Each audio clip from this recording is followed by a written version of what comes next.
नमो नारायण, जय महाकाल, जय मां बगलामुखी। सभी मेरे दर्शकों का बहुत बहुत स्वागत है। आशा करता हूं आप सभी लोग स्वस्थ होंगे, आपकी आध्यात्मिक उन्नति आगे बढ़ रही होगी। आज के मेरे वीडियो का टॉपिक है कि जब दिव्य शक्तियां आपको छूती हैं तो आपके हाथ, पैर, नाक, कान, मुंह में क्या होने लगता है। अजीब अजीब सी चीजें होती हैं। जिन लोगों को नहीं पता है कि दिव्य शक्तियां क्या होती हैं, मेरे चैनल पर नए आए हुए हैं तो सबसे पहले चैनल को लाइक और सब्सक्राइब करें। इस वीडियो को ज़्यादा से ज़्यादा शेयर करें। अगर ये थोड़ी सी भी आपको ज्ञानवर्धक लगती है तो, नहीं लगती है आप स्किप कर सकते हैं, कोई समस्या नहीं है। अगर लगती है तो लाइक और शेयर जरूर करिएगा, बेल आइकन नोटिफिकेशन को भी दबाइएगा। दिव्य शक्तियां यानी एक ऐसी सुपर नेचुरल पराशक्ति जिससे आप सब कुछ प्राप्त कर लें, जिससे आप किसी आस में जुड़े हों। कुछ भी हो सकती है, वो भौतिक सुख सुविधाएं हो सकती हैं, वो अध्यात्म हो सकता है, वो सिद्धियां प्राप्त करने का एक जरिया हो सकता है। उससे आप जुड़ते हैं और वो आपको चीजें प्रदान करने में सक्षम होती है। तो ये दिव्य शक्तियां आपके इष्ट देवी देवता हो सकते हैं, कुल देवी देवता हो सकते हैं, कोई भी सुपर नेचुरल पावर भी हो सकती है। जब भी हम साधना के मार्ग में आगे बढ़ते हैं तो हम दो तरीके से साधना करते हैं, एक वाम मार्ग से, एक दक्षिण मार्ग से। और दक्षिण मार्ग की अपेक्षा वाम मार्ग थोड़ा जल्दी सक्रिय हो जाता है क्योंकि कलयुग में तंत्र ज्यादा पावरफुल है।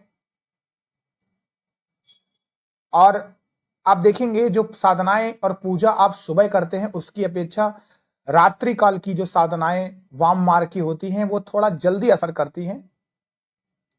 क्यों करती हैं? क्योंकि रात में ये दिव्य शक्तियां बहुत ज्यादा एक्टिवेट होती हैं और इनका समय ही यही होता है। जिस प्रकार से आपका एक समय होता है, जब आप रात में सोते हैं तो ये जगती हैं और जिस समय आप जगे रहते हैं उस समय ये सोती हैं, तो विपरीत काम होता है।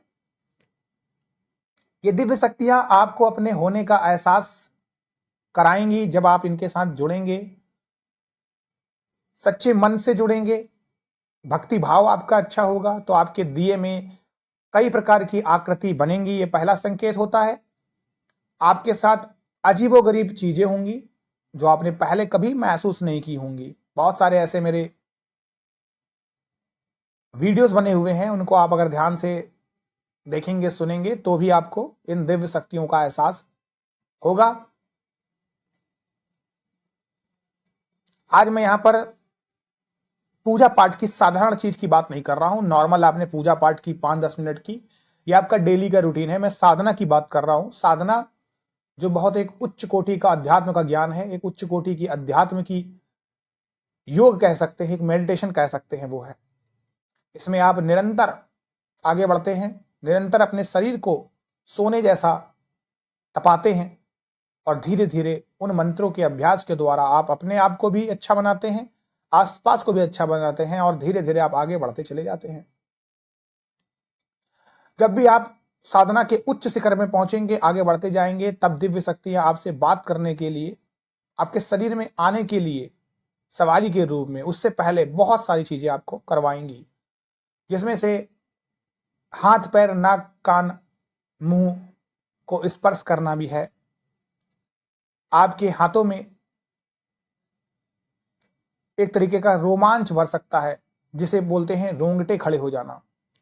आपके कान में मंत्र की ध्वनि सुनाई दे सकती है और ये मंत्र की ध्वनि केवल मंत्र ही नहीं है, शंख की भी हो सकती है, घंटियों की भी हो सकती है। और एक समय ऐसा आएगा जब वो मंत्र आपके कान में बजेगा और यही सबसे उच्च कोटि की साधना होती है। जब आप ना करें, सो रहे हो और वो मंत्र चल रहा हो, सोते सोते भी आप जाप कर रहे हो, यानी अब आप आगे बढ़ चुके हो। आपके रीढ़ के पीछे दर्द होगा, आपके दिव्य चक्षु में, जिसे हम थर्ड आई यानी आज्ञा चक्र बोलते हैं हिंदी में, वहां पर प्रेशर पड़ेगा, दबाव पड़ेगा, यानी वो खुलने के लिए ललायित रहेगा, क्योंकि वहीं से आपको दिव्य ज्ञान प्राप्त होगा। आपके कंठ में सरस्वती विराजमान होगी, जो बोलेंगे वो होगा। इसीलिए कहते हैं कि एक साधक को साधना करते समय खास करके जब उसने संकल्प लिया हो, अच्छा अच्छा बोलना चाहिए, बुरा नहीं बोलना चाहिए। इससे उसके सारे पुण्य नष्ट हो जाते हैं और उसका श्राप भी लग जाता है। दूसरी बात है, आपको देखने की शक्ति आ जाएगी। आप किसी को भी देख के बता दोगे ये क्या है, क्यों है, कैसे है, क्या करता है। आप उसके चेहरे को पढ़ लोगे, जिसे इंग्लिश में हम फेस रीडिंग कहते हैं। आपका ऑरा उसके ऑरा को पकड़ लेगा, या तो वो भाग खड़ा होगा या आप कहेंगे दूर हट जा, क्योंकि वो आप जान सकते हैं कि ये निगेटिव एनर्जी है, चीज है। आप ऐसे लोगों से खुद भी कट जाएंगे। तो ये शक्तियां भी आपके पास आती हैं। और कई कई बात ऐसा भी होता है कि दिव्य शक्ति आपके कान में भी बहुत कुछ कह के जाती है। और जरूरी नहीं कि ये कोई निम्न कोटि की कर्ण पिशाचनी साधना हो, ऐसा कुछ भी नहीं है। अच्छी दिव्य शक्तियां भी आपके कान में कहती हैं। इसी तरीके से लोग पोछा लगाकर किसी के बारे में आसानी से जान लेते हैं। तो हाथ पैर नाक कान मुंह सब जगह ये चीजें होती हैं।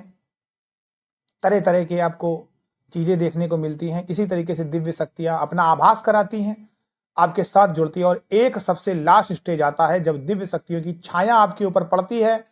ये गण के रूप में हो सकती है, ये सिद्धि उनके दास के रूप में हो सकती है, जो उनके सेवक अनुयायी होते हैं उनकी छाया हो सकती है, देवता हो सकते हैं, ग्रामीण देवता जो आपके शरीर पर आते हैं, वास करते हैं, फिर दूसरे शरीर को पकड़ते हैं।